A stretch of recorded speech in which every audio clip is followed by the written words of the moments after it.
Huli sa Antipolo Rizal ang isang lalaki dahil sa kasong pagpatay sa kanyang kaibigan dahil sa sugal.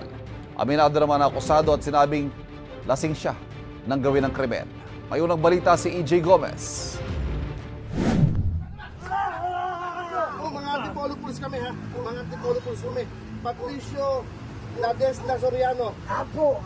Ha? Ikaw ay na-arrest namin sa Salang Parter.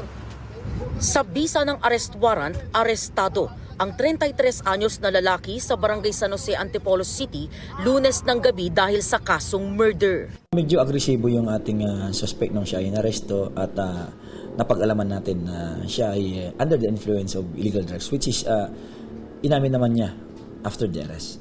Nang time niya, kakatira ko lang, sabi niya. Ayon sa pulisya, away sa sugalang ugat umano ng pagpatay ng akusado sa kanyang kaibigan noong nakaraang taon. Nagtamo ng saksak sa dibdib at tiyan ang biktima. Itong suspect natin ay nakaalitan niya. May previous na alitan siya doon sa victim niya.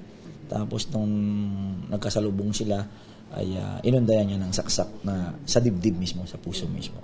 Actually, na-manage pa nung victim na humingi ng saklolo. However, hindi na siya umabot sa hospital.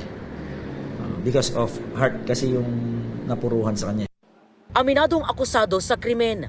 Aniya, nakainom siya bago ang pananaksak. Nagkaroon na po kami ng alitan.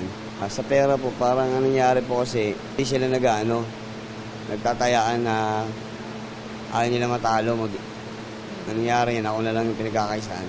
Pagkatapos po ng sugal namin, lumipas pa na ilang buwan. Nagkita lang po kami uli sa may lugar namin. Kaya yun, doon po naganap yung krimen na hindi po dapat mangyari.